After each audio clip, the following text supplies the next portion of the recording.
Sport e Botafogo. Ô, Sormani, o homem voltou com tudo, hein, o Vanderlei, hein? Voltou, João, e aí a gente torce muito pro Luxemburgo. Eu tenho um carinho por ele, eu gosto muito dele como pessoa. No relacionamento com ele, nós trabalhamos juntos na época da Copa do Mundo. É uma pessoa com quem a gente se dá e se dá muito bem. Então eu torço muito pro Vanderlei, não só por isso, mas também pelo trabalho que ele fez ao longo da sua carreira como treinador. E muito do que se fala hoje em dia, e ele deu uma entrevista muito bacana pro Benja, aqui com o Benja, ele falou, e é verdade, muito do que se faz hoje em dia, ele já fazia no passado e às vezes era até debochado por isso. Quando ele falava em planejamento, quando ele falava em projeto, virou, enfim, a marca registrada dele para quem gostava de ficar zoando o Vanderlei. E os volantes que muita gente hoje em dia prega, que tem que ser jogadores que saibam jogar, que não pode ser só o cão de guarda, né? Aquele jogador brucutu de só marcação. Isso aí ele fez em 98 no Corinthians, com... Quanto tempo faz isso? 98, 2008? Para quase 20 anos. Com o Vampeta e com o Rincon. 94 no Palmeiras?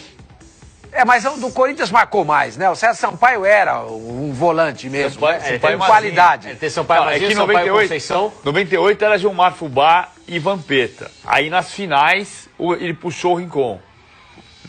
Isso, aí ele já começou a fazer isso em 98. O Oswaldo efetivou o Rincon, que foi uma coisa que o Vanderlei trouxe e o Oswaldo efetivou. Exatamente. Em 94, 93, 96, César Sampaio e Mazinho. Mazinho de segundo volante destruía. Sim.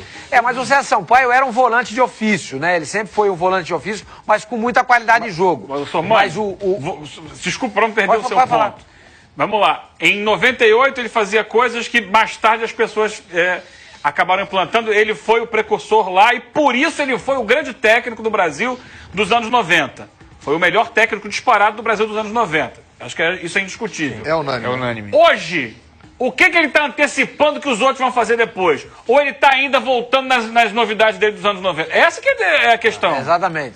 A questão porque eu fiz lá atrás, falava, eu fiz. Hoje, o que ele propõe de diferente? Vamos ver agora. É aquela história, né? Ele não pode ficar hoje falando que fez 15 anos atrás. O engenheiro... Ele tem que dar um passo adiante na carreira dele. Porque o que ele fez 15 anos atrás, hoje já está ultrapassado.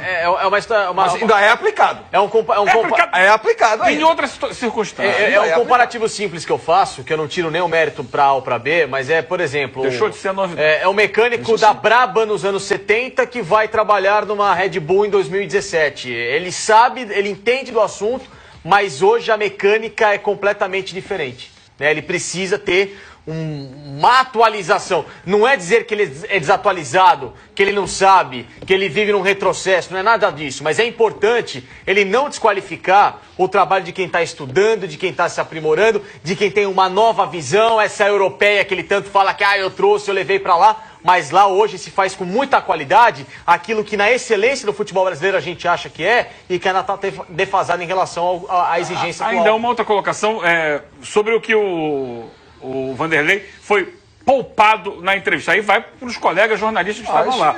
Era uma pergunta obrigatória. O jornalista não pode ficar com medo de fazer uma pergunta para o treinador. Não, tudo bem, mas... porque de repente ele dá uma resposta atravessada. Aí é problema dele. É uma questão que tem que ser colocada para ele. O Sormani não terminou de falar, né? Não, terminou. Não, eu acho que é isso mesmo. Não, perfeito. Vai lá, isso. Eu acho que a pergunta era obrigatória, eu concordo. Concordo porque a gente sabe que ele é torcedor rubro-negro. Muito torcedor do Flamengo. Agora, tem uma coisa. O Vanderlei, ele não é um representante do Flamengo.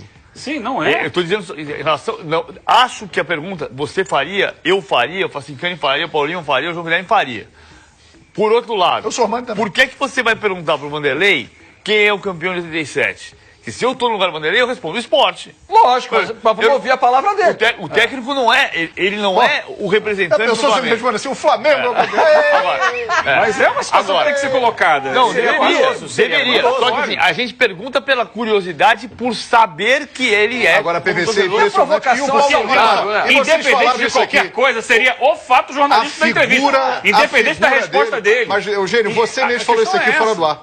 A figura dele ainda impõe respeito. Não, a gente tá falando dele aqui. Ele construiu uma técnica. Ele construiu uma técnica na carreira dele, pelos cursos que ele fez lá de media training, que é de intimidar o entrevistador. O cara faz uma pergunta, ele responde da seguinte forma. Como é que ele fala, gente? E você no seu veículo? Como é que é? E você no meu lugar faria... Ele não tem que devolver. Eugênio, mas pera um pouquinho. Ele tem que responder a pergunta. Sobre o que o João falou aqui. Como é que você falou agora? É que a figura dele impõe respeito. Né? Qual foi a última vez que a gente passou 15 minutos falando do esporte?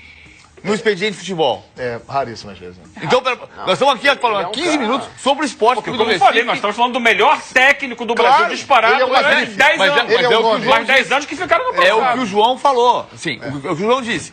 Ele ainda impõe, é uma figura carismática, importante da história do futebol brasileiro. O que vai acontecer? O que acontece com ele? Eu gostaria muito, eu quero muito que dê certo. Por ele, pelo esporte, por ter uma coisa nova no futebol brasileiro de novo. Agora, vamos lá. Evidente que tem situações dele. Pra mim, a virada do Vanderlei, falei ontem no Boa Noite Fox, pra mim foi quando ele voltou do Real Madrid, fez um trabalho brilhante no primeiro semestre de 2006, no Santos do Geilson, que ganhou do Corinthians de Tevez e Nilmar. E aí ele tinha o sonho de ir pra Europa e foi bem no Real Madrid, ele não fracassou no Real Madrid. Ele foi no ano solar de 2005, de janeiro a dezembro, ninguém fez mais pontos do que o Real Madrid. O Barcelona do Ronaldinho não fez mais pontos que o Real Madrid. Aí ele foi demitido no episódio do Guti com o Paulo Campos e veio pro Brasil.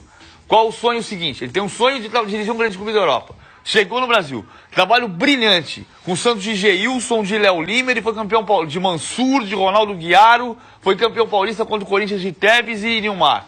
Aí acaba a Copa do Mundo de 2006. Parreira fora da seleção. Quem vai ser o técnico da seleção? Vanderlei. Dunga. Aí você murcha. Diante deste fato...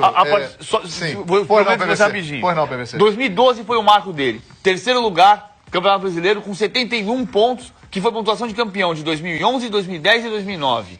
Os últimos 3 anos, não. É o que ele tem que se livrar. Sim. Ele foi 16º colocado com o Cruzeiro, ele tirou o Flamengo de 17º para 11º, não ficou na primeira página, e entregou o Fluminense em 17º lugar. Livrou da confusão, né? Em 17º lugar no Brasileiro. Boa sorte, Vanderlei, boa sorte, Esporte. Amanhã é a estreia do Vanderlei aqui no Fox Esporte e Botafogo. Rapidinho. Você vai me derrubar, mas como você é meu mestre, você pode. Fala rápido. É mais um acima dos 60 que chega no momento. 65 anos tem o Vanderlei. É isso. São poucos os caras de 60 anos trabalhando no futebol brasileiro. A experiência é muito importante. Viva a experiência. Quantos anos, São Paulo Lima, João? Botafogo é o adversário do esporte. E nós vamos falar do Botafogo agora com o Fábio Azevedo.